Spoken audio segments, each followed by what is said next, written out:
दिमाग हल्का रखिए और सुनिए आज की सबसे ठंडी जगह की सबसे गर्म खबर। जी हां, बात हो रही है ग्रीनलैंड की और उसे लेकर डोनाल्ड ट्रंप साहब की नई पुरानी लेकिन सुपरहिट जिद की। तो कहानी शुरू होती है अमेरिका से, जहां ट्रंप साहब बैठे हैं, बाल वैसे ही हवा में उड़ते हुए और दिमाग में एक ही बात, ग्रीनलैंड चाहिए, बस चाहिए। अब आप सोच रहे होंगे, भाई अमेरिका में जमीन कम पड़ गई क्या? टेक्सास, कैलिफोर्निया, फ्लोरिडा सब भर गए क्या? नहीं साहब, बात है स्टाइल की। ट्रंप कुछ अलग करना चाहते हैं।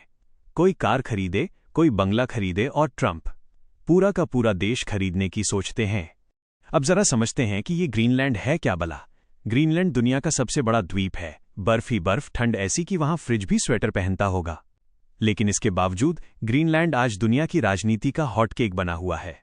ऊपर से बर्फ, अंदर से खजाना, और यही खजाना ट्रंप साहब की आंखों में चमक मार रहा है।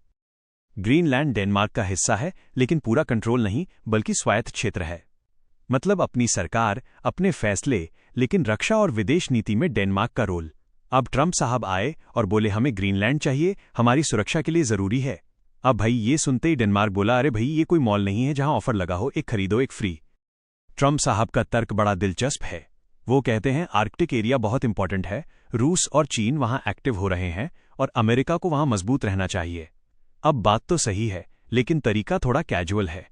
मतलब सीधे कह देना कि जमीन ही हमारी कर दो। ये वही बात हो गई कि पड़ोसी की छत अच्छी लगे और आप कहो भाई सुरक्षा के लिए तुम्हारी छत मेरे नाम कर दो। ग्रीनलैंड के प्रधानमंत्री साहब ने भी माइक संभाला और बोले, सुन लो दुनिया वालों, ग्रीनलैंड बिकाऊ नहीं है। उन्होंने साफ कहा कि हम न तो दबाव में आएंगे, न धमकी से डरेंगे। अब यहां पे रेडियो वाला एंकर बोलेगा, ओहो क्या डायलॉग है, पूरा थिएटर बज गया। डेनमार्क की प्रधानमंत्री ने भी कमर कस ली, बोली ये 2026 है, 1826 नहीं। अब कोई देश दूसरे देश की जमीन ऐसे नहीं ले सकता। उन्होंने अंतर्राष्ट्रीय कानून, संयुक्त राष्ट्र और संप्रभुता सब गिनवा दिया। मतलब ट्रंप साहब का सपना वहीं स्लो मोशन में गिर गया। लेकिन ट्रंप साहब भी ट्रंप साहब हैं, हार मानने वालों में से नहीं। उनके दिमाग में अभी भी वही फिल्म चल रही है, बर्फ, आर्कटिक, खनिज, तेल, गैस और ऊपर से अमेरिका का झंडा लहराता हुआ। भाई साहब फिल्म अच्छी है, लेकिन पब्लिक ने टिकट नहीं लिया। अब जरा ग्रीनलैंड की अहमियत समझिए। बर्फ पिघल रही है, नए समुद्री रास्ते खुल रहे हैं। जहां पहले सिर्फ पेंगुइन घूमते थे, वहां अब जहाज चलेंगे। और जहाज मतलब व्यापार, पैसा और ताकत। ऊपर से रेयर अर्थ मिनरल्स जो मोबाइल से लेकर मिसाइल तक में काम आते हैं। यानी ग्रीनलैंड सिर्फ ठंडा टुकड़ा नहीं, बल्कि भविष्य का एटीएम है। अमेरिका पहले से ही ग्रीनलैंड में एक सैन्य बेस चलाता है। रडार, मिसाइल डिफेंस सब सेट है। लेकिन ट्रंप साहब को लगता है जब आधा है तो पूरा क्यों नहीं। यही सोच उन्हें बार बार इस मुद्दे पर ले आती है। अब मजेदार बात यह है कि ग्रीनलैंड के लोग खुद क्या चाहते हैं।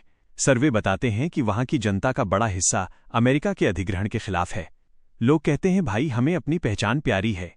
उन्हें न तो अमेरिका बनना है, न किसी सुपर पावर का मोहरा। उन्हें बस शांति चाहिए, बर्फ चाहिए और अपनी जमीन चाहिए। यूरोप के देश भी इस ड्रामे में कूद पड़े। फ्रांस बोला, संप्रभुता का सम्मान करो। यूरोपीय यूनियन बोली, ये तरीका ठीक नहीं। नाटो वाले भी टेंशन में आ गए, क्योंकि अमेरिका और डेनमार्क दोनों नाटो के मेंबर हैं। अब अगर दोस्त ही दोस्त की जमीन पर नजर रखेगा तो गठबंधन कैसे चलेगा। अब रेडियो स्टाइल में सवाल पूछते हैं, अगर कल को कोई और ताकतवर देश बोले कि हमें ये द्वीप चाहिए, वो पहाड़ चाहिए, तो दुनिया का क्या होगा। यही वजह है कि ग्रीनलैंड का मामला सिर्फ एक द्वीप का नहीं, बल्कि पूरी दुनिया के नियमों का टेस्ट है।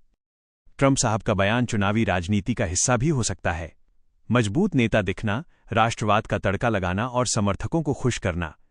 लेकिन अंतर्राष्ट्रीय स्तर पर ऐसे बयान आग में घी डालने का काम करते हैं। ग्रीनलैंड की कहानी हमें ये सिखाती है कि आज की दुनिया में सिर्फ ताकत नहीं, समझदारी भी चाहिए। बातचीत, सहमति और सम्मान माइनस यही असली डिप्लोमेसी है। वरना इतिहास गवाह है कि जब जब जमीन के लालच ने सिर उठाया है, तब तब दुनिया ने कीमत चुकाई है। तो भाइयों और बहनों, ठंडी जगह की ये गर्म खबर यहीं खत्म होती है। ट्रंप साहब का सपना अभी सपना ही है। ग्रीनलैंड अपनी जगह अडिग खड़ा है और दुनिया ये देख रही है कि आगे क्या मोड़ आता है। एक बात तय है, ग्रीनलैंड सिर्फ बर्फ नहीं, बल्कि आने वाले समय की राजनीति की आग है।